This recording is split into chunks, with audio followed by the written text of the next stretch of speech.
Good evening. Welcome to Investigator News, and this is the World War III report and news. And we welcome you to the show. And Karen, did I confuse you? I accidentally hit the live button. So now we got two streams. I'll get rid of the other one tonight. Now, first off, folks, we know that the hostages we've had a release of hostages. And they say there's going to be,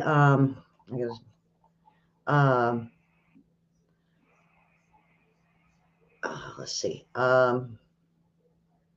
50 Israeli hostages are set to be released over the 4 days, and the total of 150 Palestinian convicts. Hamas will be allowed to extend the pause in fighting as long as it hands over additional 10 hostages a day for up to 10 days. Israel would then release an additional 150 Palestinian prisoners. There's a number of potential complications in the deal, they say. They agreed to stop surveillance of Gaza during the 4-day pause, which will allow Hamas to move hostages. They're having the Red Cross, they're having a Red Cross person for every hostage that's released on our side or on Israel's side. I was they say who was released, and I don't know, is it at 10 Thailand, one Filipino, and then they have a list of like 13, I believe, Israelis so far. They range from, there's an 85-year-old, a few are in their 70s, a little girl at 9. They have Ohad is 9, Aviv Asher 2, Raz Ashir 5, and Doran Kaz Asher is 34. So that's not a little guy. The Prime Minister Benjamin Netanyahu issued a statement officially welcoming the return of the hostages, and nothing that it remains one of the main goals of the war. And Israel government would continue to pursue all the hostage releases, but they plan to continue the war after they know no more hostages will be released. William, I don't know if he's going to go 10 days. I don't. That sounds like something that Hamas wants, not Israel. Well, he said 4 days. That's the latest deal. But then for every continuing 10 hostages released, they'll give them an additional day. Yeah, so, up to 10 days until they run out of hostages. And then they got gas. They got food, medicine, and Hamas chief said thanks. And they thank Iran for the victory following the hostage deal. They're celebrating that they've pretty much won. They won and they're getting what they want, and they claim victory. I was ready to kick the guy in the shins myself. So,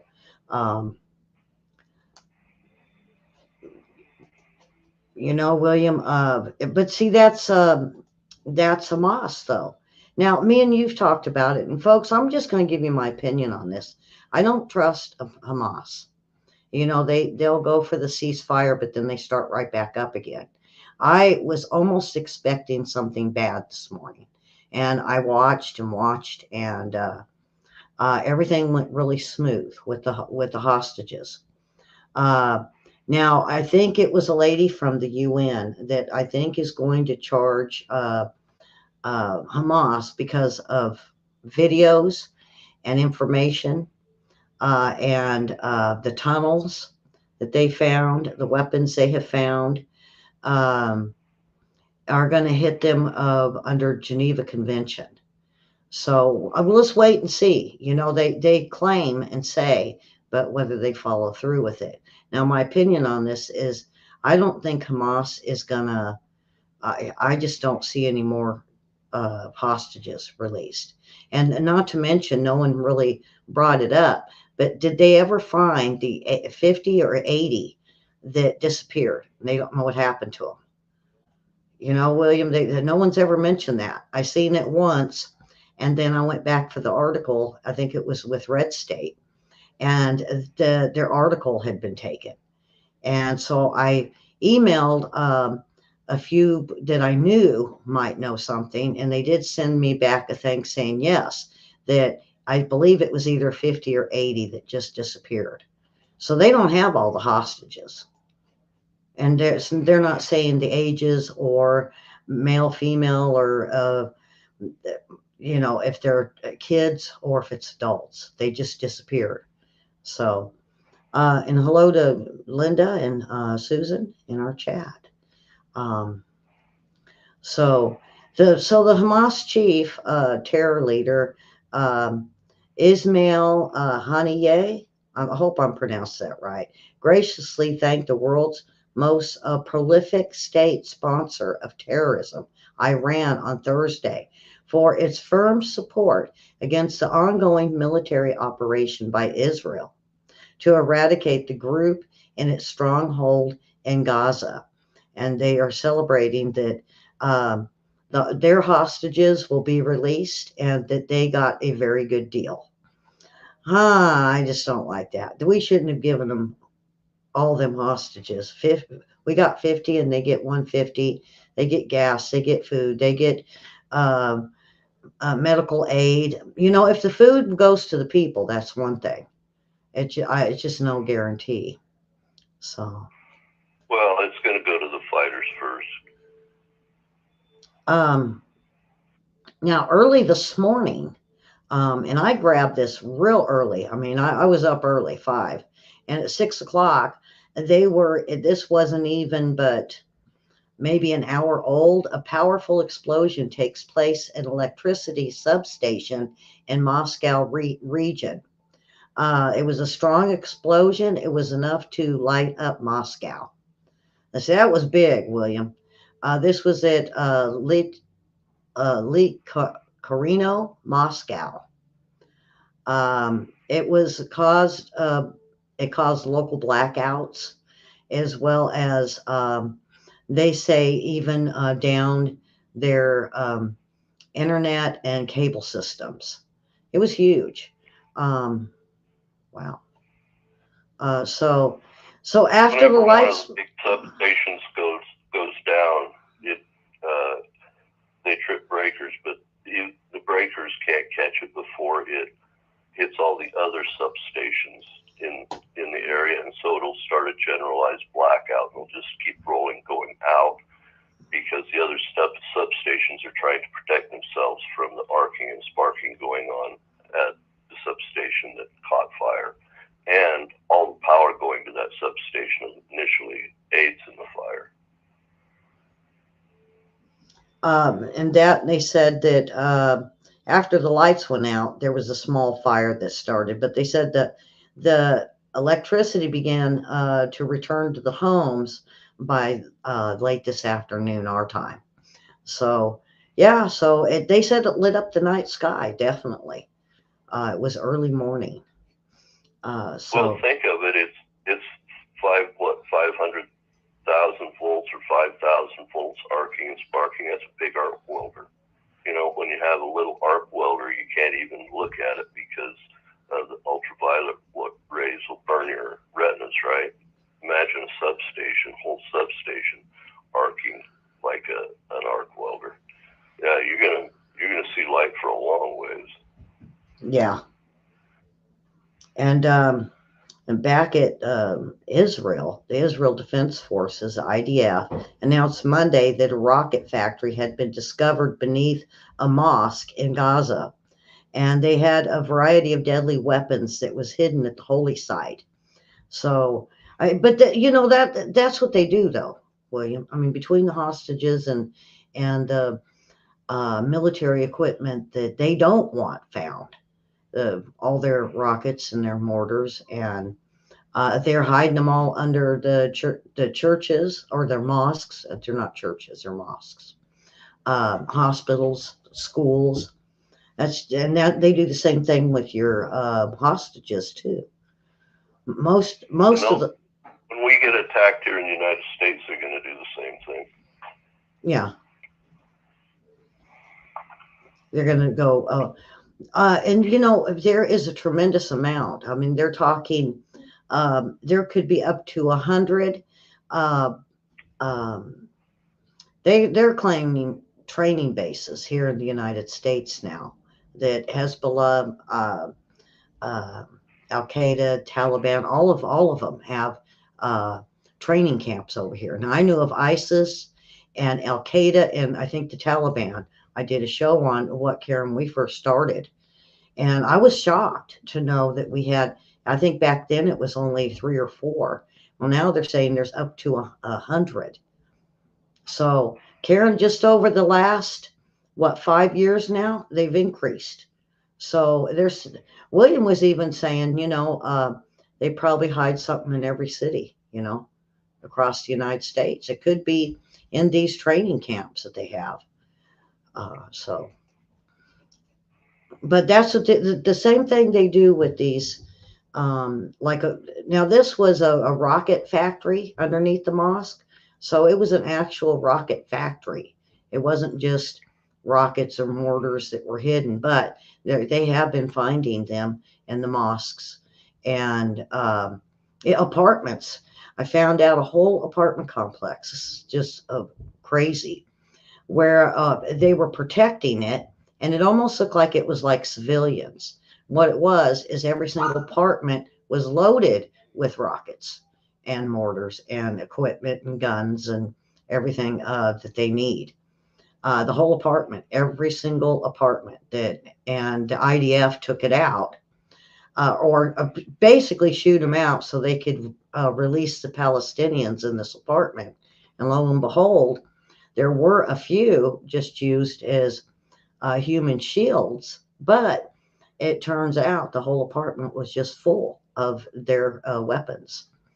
So it's a good thing they're going door to door, William. Definitely. Um, Now, you had something on the uranium enrichment. So,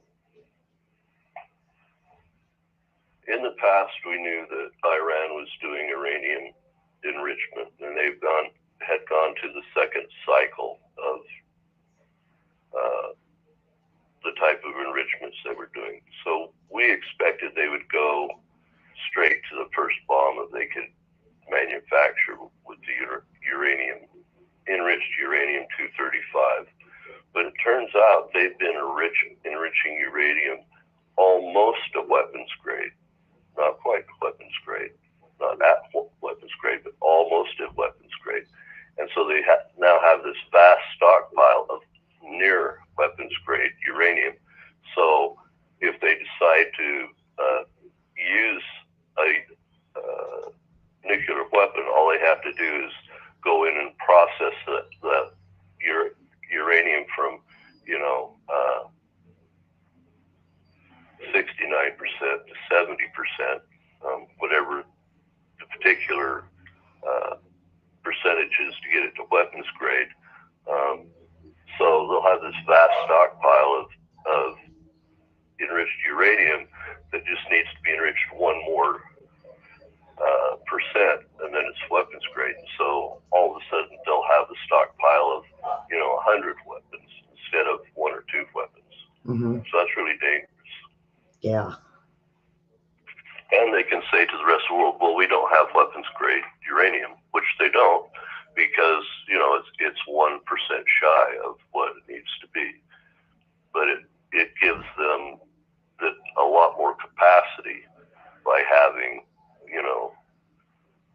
a bunch of this near weapons grade uranium, because it takes a very short time to take and add that 1%.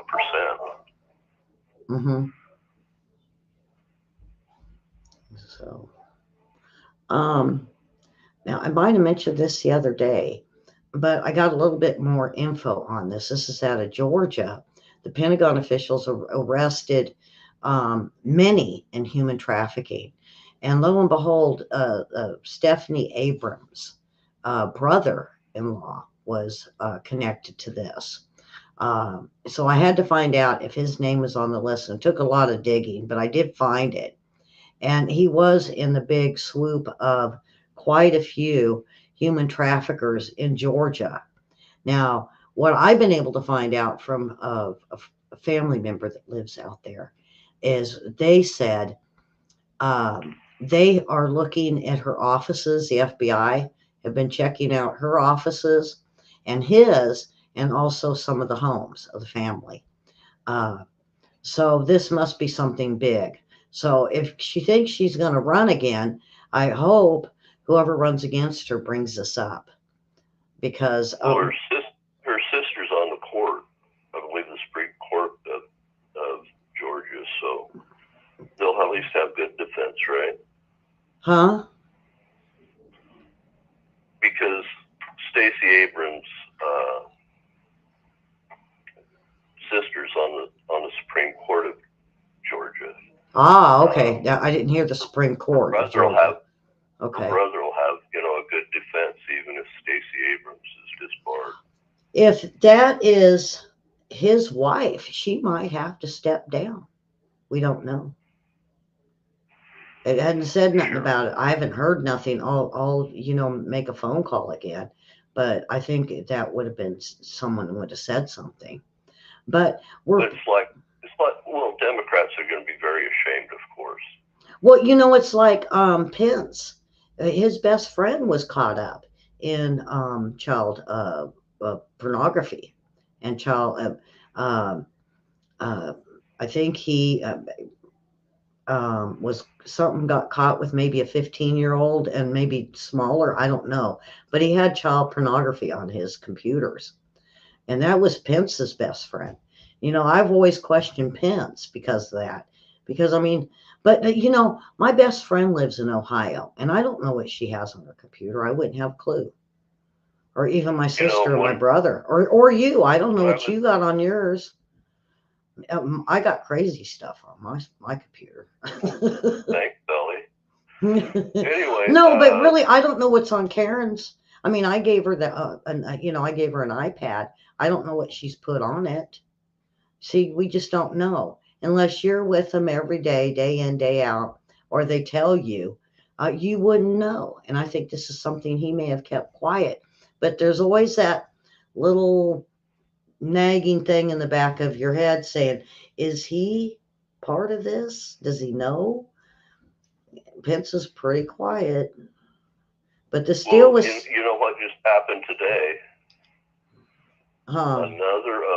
Another lady's come out that says Donald Trump sexually assaulted her back in the 90s, 80s. We've never seen that before. No, it's probably some other stupid. He had what was it, Gloria something that's out there in California, that big lawyer, and she had like 5 that was going to go after him. And when they found out they had to testify and swear in to tell the truth, all of them but one dropped out. And then she said, well, I don't necessarily have to swear in, do I? And they said they really didn't know. They were trying to get that part thrown out. Well, the judge wouldn't go for it. When she was supposed to swear in, she dropped her case. So, why not go and just tell the truth? Yeah. Why? It's like being pulled over by the cops, because I see these videos all the time. They walk up and they say license and registration. Why all of a sudden you're going to take off? Or you're going to start yelling at the cops? If you just give them license and registration and maybe wink at them a few times and give it to them, and you'd probably skate with a ticket. But these people that just, I'm sorry, Karen, the Karens and Kens of the world, I guess they call them Kens, that are the male form. If they would just be nice to the cops and just do what they say, they're not going to yank you out of your car. But we've got bad cops too. So I show that on Justice Show, that there's bad cops out there. So, all right, Stacey Abrams, maybe be in some hot water with human trafficking. So, all right, we're gonna move on. Huh? For her, it'll be a badge of honor. Trust me. Yeah. Now the other thing in the news that's kind of weird and crazy, um, is it doesn't have to do with Stacey Abram, but it has to do with a major Democrat donor uh, bought Hunter Biden's art, and gave it to her 3-year-old great niece that's been kidnapped by Hamas. I mean, how weird is that, William? You know, so she didn't want to keep it in her around her because she's not only a Democratic donor, but she's well connected to the Biden administration. And she is one that has been bringing attention to the hostages after her 3-year-old niece. Her name is uh, Hirsch Neftali, and she's known for buying a lot of the Hunter Biden's artwork. And she's visited the White House dozens of times, they said. And she was appointed by Joe Biden to a historical preservation commission. That's where she's at. I found it, William. I was trying to find it. Me and William were on the phone. So that's who bought up a lot of that art. But unfortunately, this niece that she gave it to is now kidnapped by Hamas. Well, that's a history I'd want to preserve for sure. Well, I keep Danica's artwork when she was 3 years old, but this 3-year-old didn't do the artwork, but she probably loved it. It's like, yeah, finger painting by I got a friend, and now I got finger painting pictures. I never did like any of his artwork. You notice he quit doing it after he sold a bunch of it. And well, he was painting it with a nose hose. Okay, now get this. When it was brought up here in courts in Arkansas, he was questioned, and this came from some of the reporters that's leaked it out here in Arkansas, that he was asked about that and asked, about taxes on it. And the judge felt, and the prosecutor felt that he tried to use that to cover up some of the China deals that he made. So they would look at the art, not China, and it didn't work. And all it did was made him have more money. Money from China. Maybe that lady's getting her money from China, and so that's actually, laundering. When that happened here, all it did was mess him up, because then the judge awarded her more money because he was trying to hide money, not to pay child support. So, and it's sad that Biden doesn't recognize this little girl here. That's sad. It's really sad. All right, so that's a crazy info for Hunter Biden. He sold it to a 3-year-old. So, well, that's a good reason to stop the war, besides. And this one here, I think I tried to bring it up the other day, and I figured I was going to wait for you. The U.S. military, I think I sent this one to you. Military says national security depends on forever chemicals.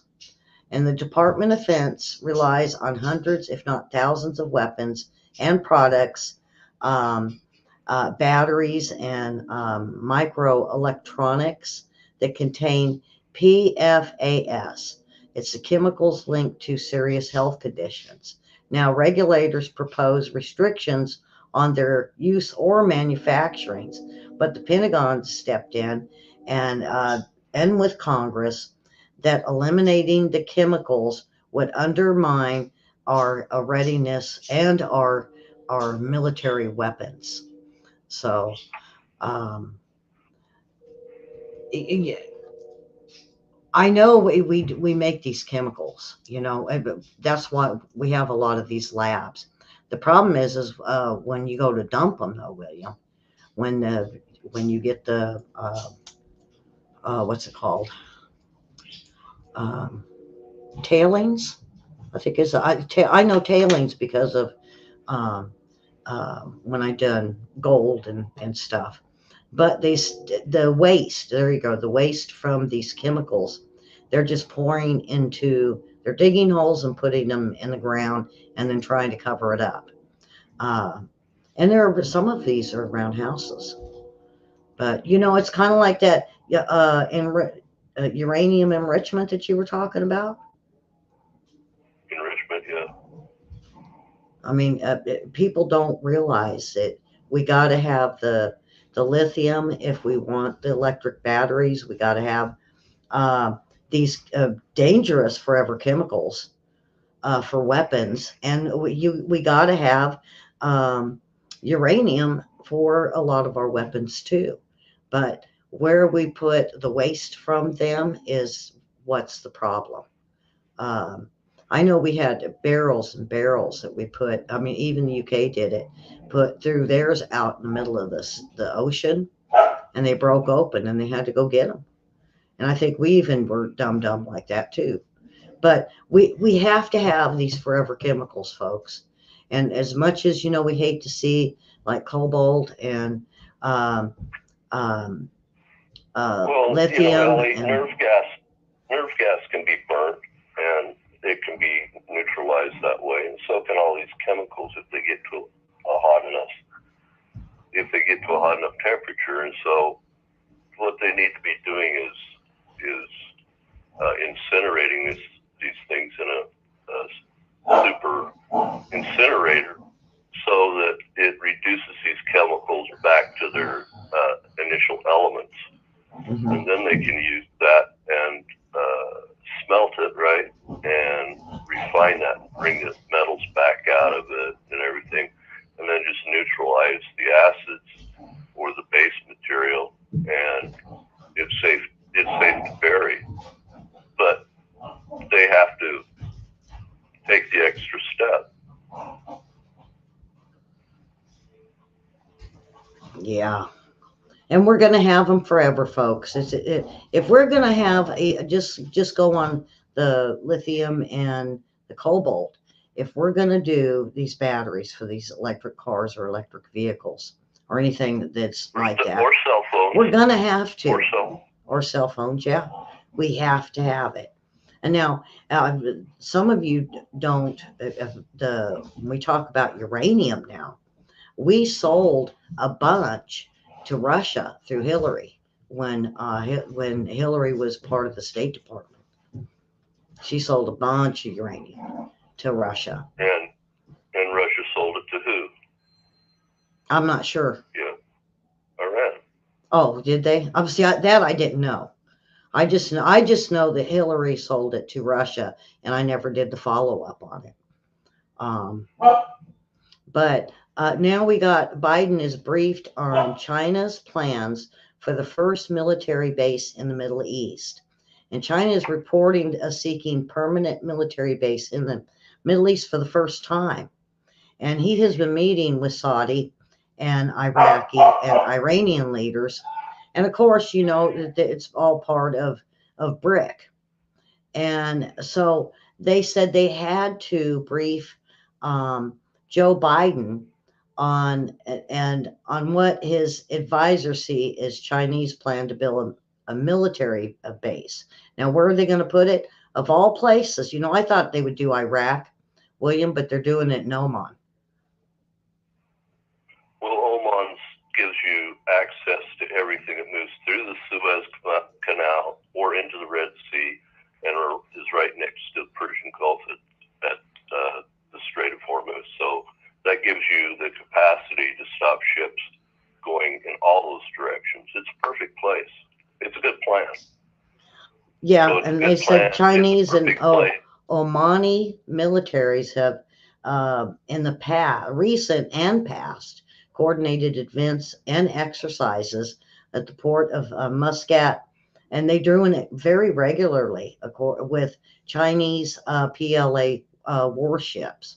And last month, the Omanian and the PLA militaries held joint drills that pledged to work to expand their naval defense and military, and they will be cooperating.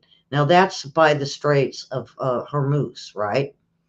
Right. And So, Iran and Oman and Libya, well, not Libya, what's the other one? Yemen, I believe.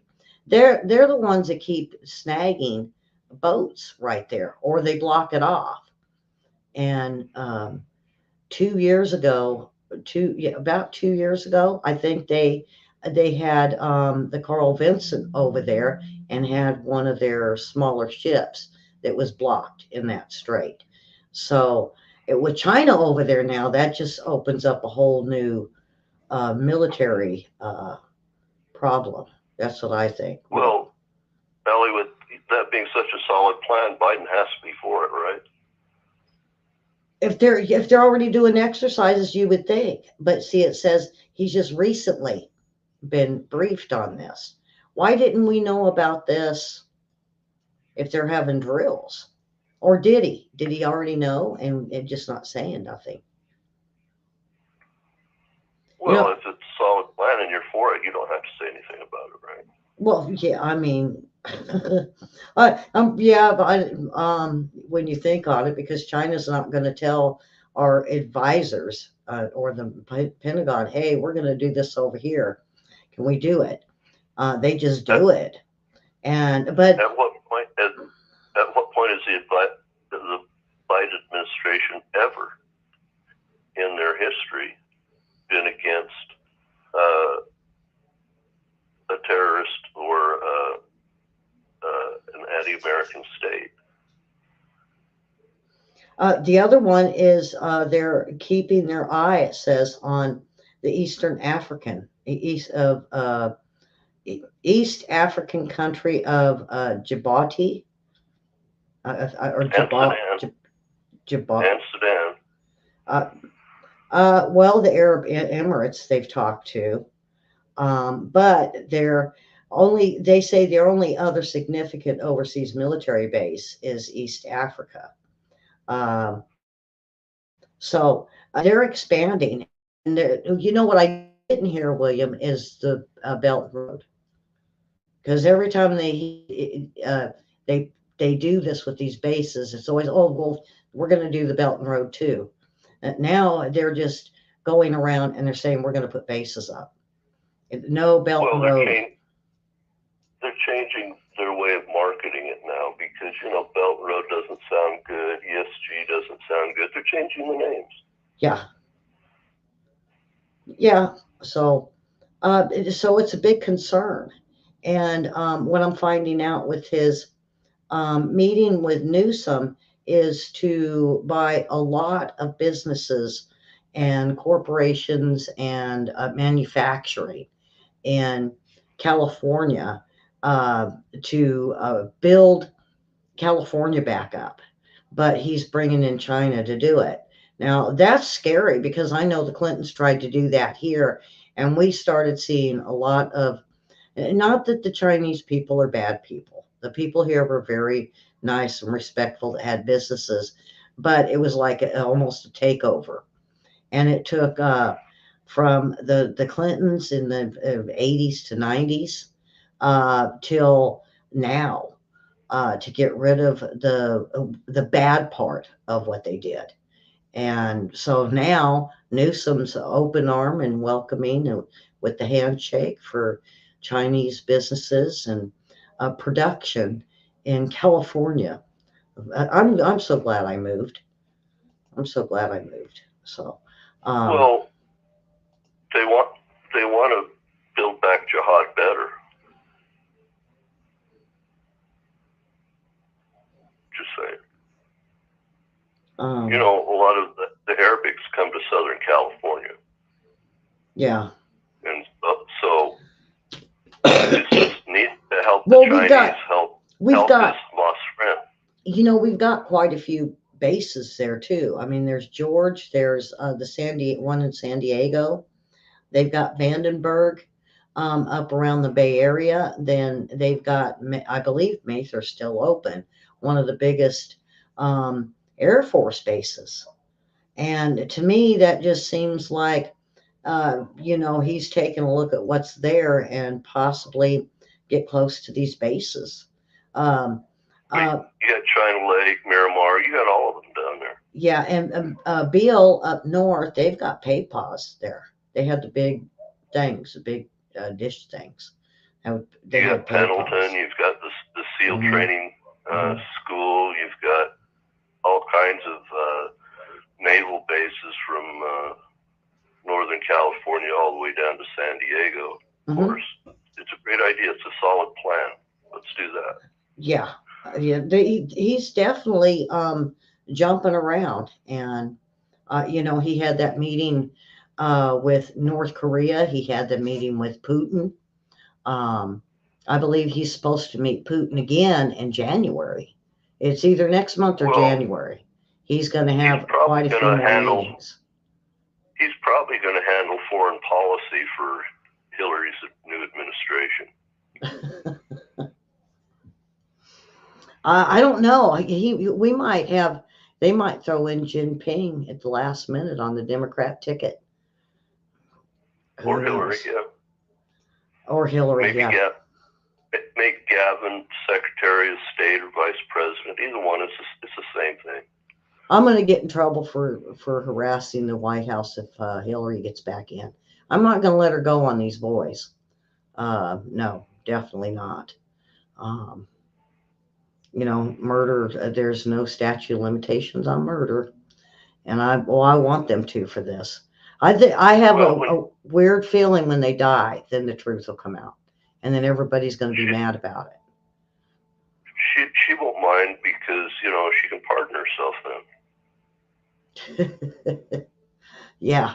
Well, she hasn't been charged.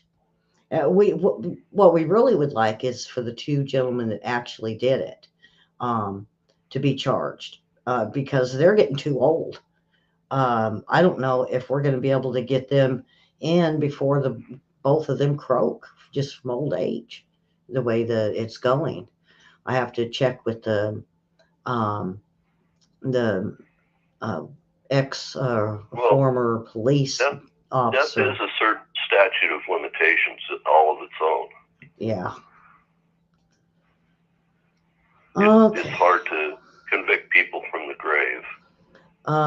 And then this morning, the Wall Street Journal came out with it's a gloomy report warning that the U.S. Navy is losing its competitive edge in submarine warfare to China, which went from creaky, noisy, slow-moving subs to ultra-quiet, nuclear-powered attack vehicles in less than 20 years. And now they surpassed us on the amount of submarines, and they got miniature ones now that they have been making. And so they say it's troubling events that took place in 2023. First, the satellite photos that showed China putting together a hull for a new sub that would be dramatically larger than a previous. Now, the other one was the shorter plan, the shorter sub that basically is got more technology than one of our subs, they say. But this is China that's letting this info go, William. So China always tells the truth, Ellie. They always tell the truth. Don't have to worry about it. Like Hamas tells the truth. Yeah. Yeah. And they said that they this undersea vessel. They said China field tested a nuclear sub using the same quiet hydrojet propulsion system that American subs employ, and also a hydrojet or a pump jet technology is the next step. And they're got rid of their And they got rid of, and they are beyond the noisy propellers, they say.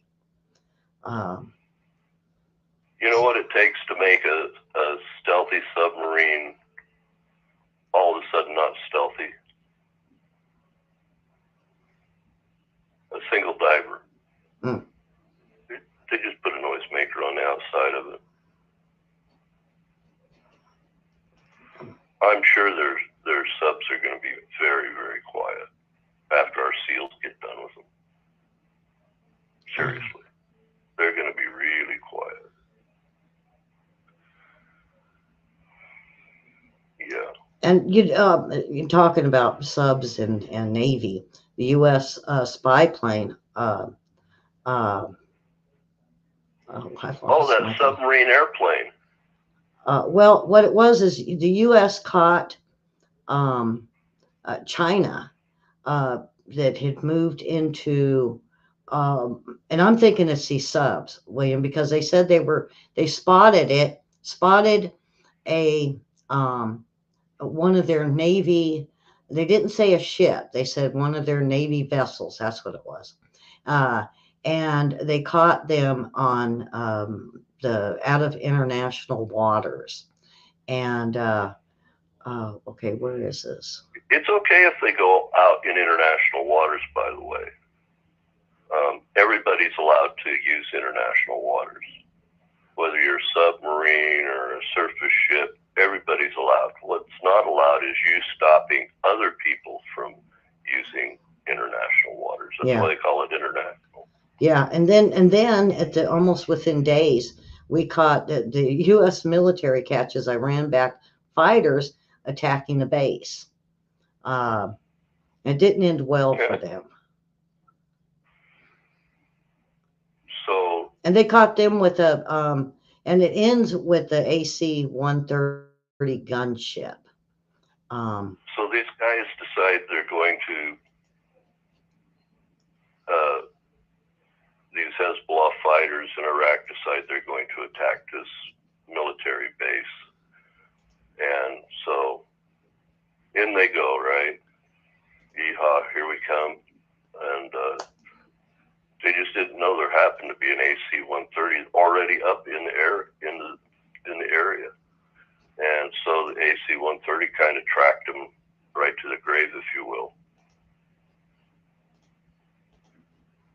Okay, and we do have a report on it. There was, I heard a report that said several died. Yeah. Okay, so I got a report on it, so we'll. An AC-130, by the way, is with an AC-130 gunship. U.S. forces hit a militant base in Iraq with an AC-130 gunship after Iranian-backed groups attacked American troops in the country this week in the latest tit-for-tat exchange in the Middle East. U.S. Central Command said on X, the platform formerly known as Twitter, that the AC-130 strike resulted in several casualties. Officials said the hit was in response to a missile attack on American positions at Al-Assad Air Base in Iraq. Pentagon Deputy Press Secretary Sabrina Singh told reporters the Iranian-backed militant attack caused several minor injuries and some damage to the compound. She also said the militants were identified because the AC-130 gunship was already up in the air and found the site of the missile launch. The Pentagon's updated numbers show U.S. forces have been attacked 66 times in the Middle East since October the 17th, shortly after the Israel-Hamas war broke out, with 32 attacks in Iraq and 34 in Syria. U.S. troops have also clashed with Iranian-backed Houthi militants near Yemen since the Israel-Hamas war began on October the 7th. Not including the last missile attack, 62 American service members have been injured so far, though the injuries have all been minor.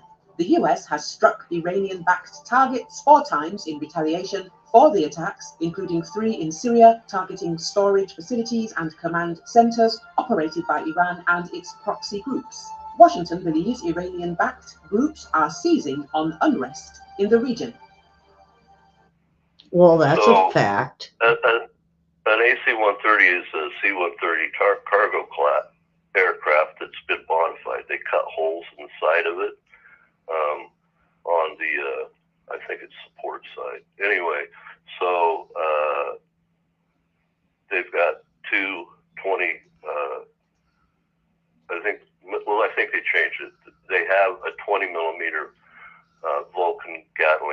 that will fire at 6,000 rounds per minute. And they've got a 30 millimeter Gatling gun, which is the same as on the A10, that will cycle, thousands of rounds per minute. And they've got literally a cannon mounted in the side of it. So they've got a howitzer pointing outside the aircraft. And how they do that is they bank the aircraft into wherever they want to shoot on the ground, and then they orbit, and they've got thousands and thousands of pounds of ammo, right, in this airplane. And the airplane can fly 1,500 miles. So this airplane can fly 1,500 miles in a donut while raining down hell on you until they run out of ammunition, and it's coming by the ton load. Now that was an AC-130. Now when we were here in the 80s, we lived right behind the airstrip here, but they had KC-130s. Now what's the difference between an AC and a KC? Do you know? So I should have asked you about that. An A and an A. An A stands for attack. And that's a 130 with 4 Allison turboprop engines. Now a KC is also a cargo aircraft that's been modified to carry kerosene, which is jet fuel, and that's an air refueler. Isn't that what it is? I thought maybe it was cargo. Well, they start out cargo airplanes, then the cargo holds down below the deck. They still can carry cargo up into the deck, right? But down below the deck is all fuel tanks. Instead of where they used to put the luggage and stuff on a 707, which is what a KC-135 is, they fill it full of fuel, and they have enough fuel to fill up a B-52 at that point. And they can still have cargo on the deck. And I used to go on flights with that, and we'd park all of our stuff in containers, and we'd strap them down on the deck, and then we'd go out and do air refueling missions. And so you do air refueling missions all the way to wherever you were carrying your cargo. You would unload your cargo, pick up some more gas, pick up some more cargo, and then do it all the way back as well. So we go back and forth across the United States hauling cargo and fuel. Of course, we'd never land with the fuel. We'd just land with the cargo because we gave the fuel to other airplanes while we were up. But that's KC-135 is a militarized 707, and C-130 doesn't need a runway. It's a STOL airplane with 4 propeller engines, and so it's designed to carry cargo into rough country and even land them on unimproved airstrips on the sides of mountains, literally going up. They would fly down into the valley and fly up the side of the mountain and land on a runway on the side of the mountain, right? And just let the hill stop them, right? Then they unload their cargo, turn the airplane, and go back down the side of the mountain to pick up airspeed, and then just lift the airplane off. Yeah. You can't do that with a tanker. There's just no way. But the C-130 is great for that sort of stuff. And it really shows that, we're not attacking Hezbollah like we should, these Iranian-backed militants, because it was mentioned in the video, Houthi and a few others, terrorist cells or militants that's Iranian-backed. And it's good to see that they brought it in and they went ahead and used it, because William, I just feel that we should be over there hitting them when they hit our base. 66 times they've hit bases, and we're just 60 times this month, and we've responded 3 times. Yeah, and then this is the 4th, because this happened I think yesterday or the day before. Thank God, 4 times. That's what I mean. We should be, this administration should be going over there, and I'm not saying lay waste. I'm just saying, attack uh, places like their ammunition bunkers, or uh, strike them back, like what they just did. And they hit. Oh, by all means, lay waste, Elly. Well, I'm trying to be seriously. nice about it. It's Evil William talking here. Please lay waste. Yeah, we got sweet and sour here, Or I'm trying to be nice about it, and William's like, let's just lay waste. But we should, because we should be doing what Netanyahu and Israel is doing, because we can't. I cannot see firing bullets at these guys when we can drop bombs and completely erase not just them, but terrain features, and give them a sunburn so bad that their soul will be sunburned so they can take it to the other side. I mean, just lay waste.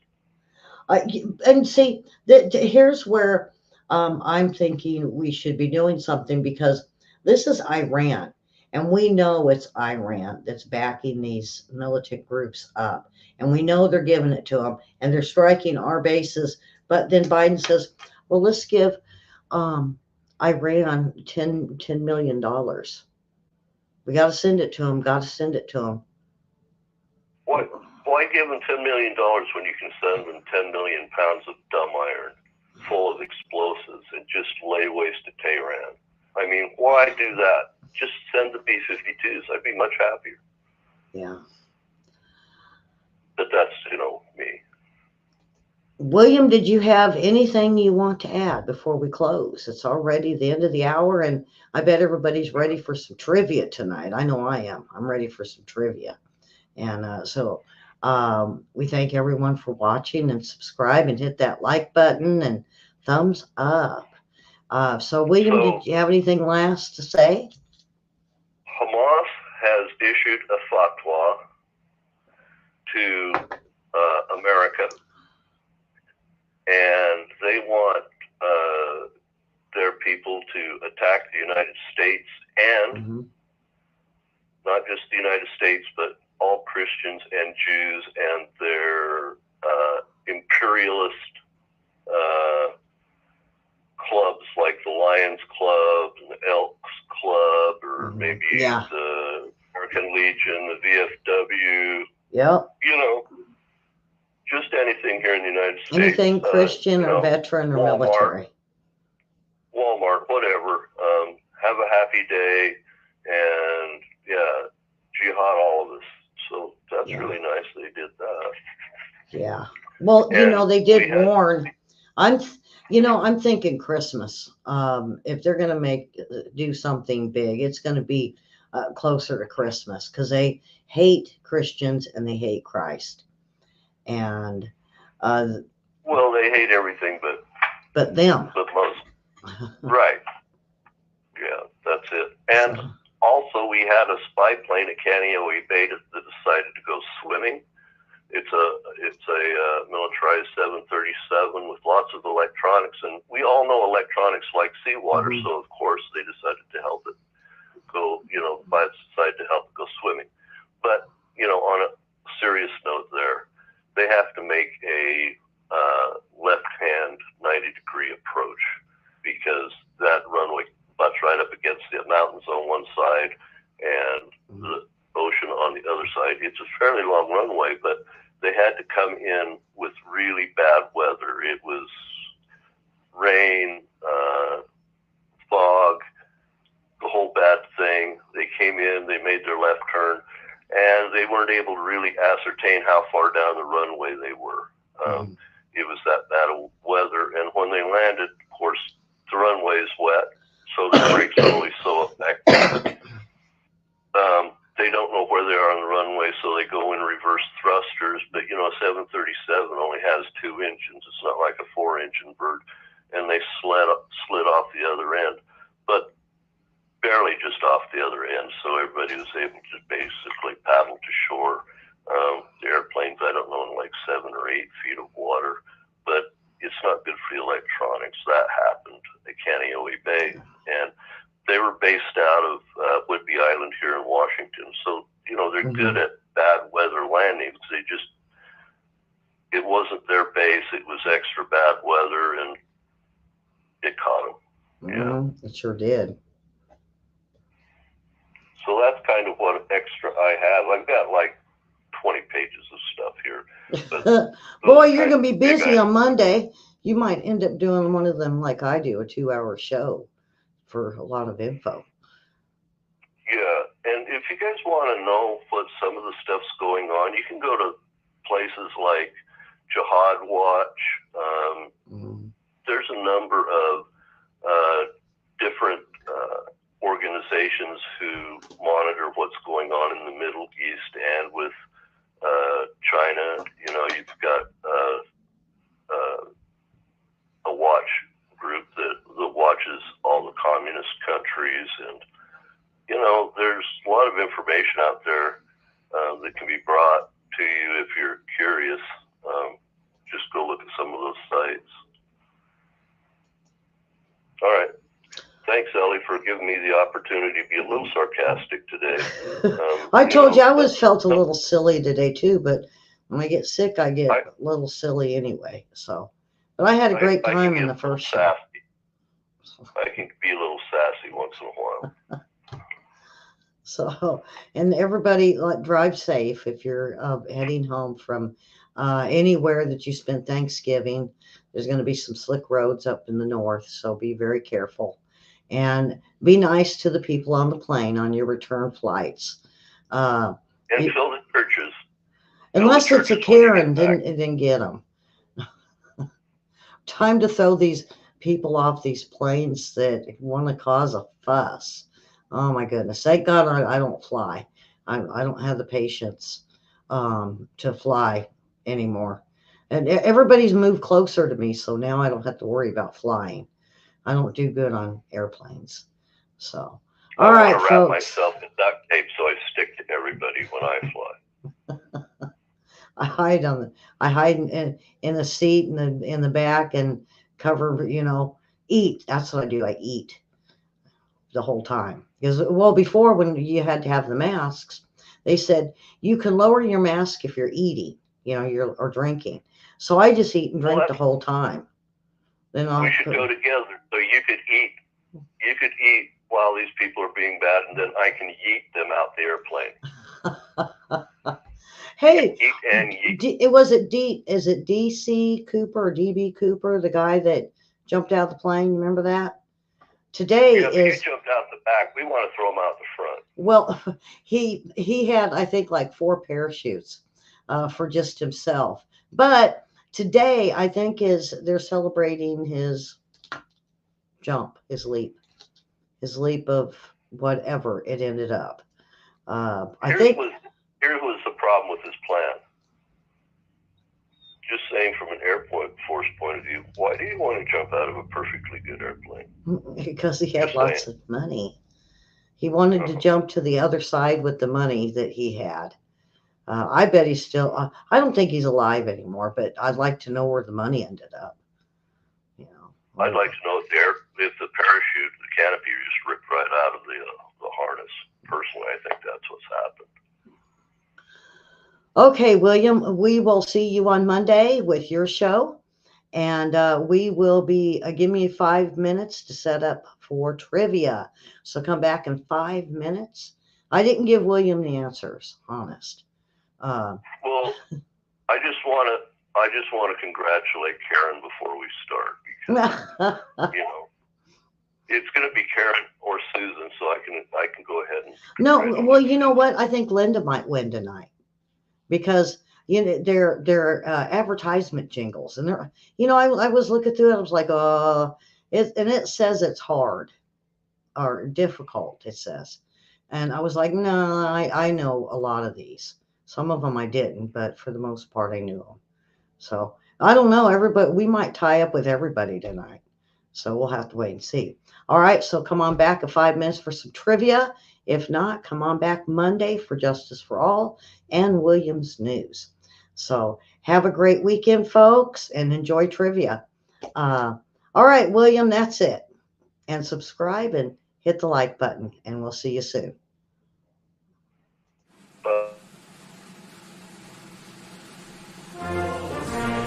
day.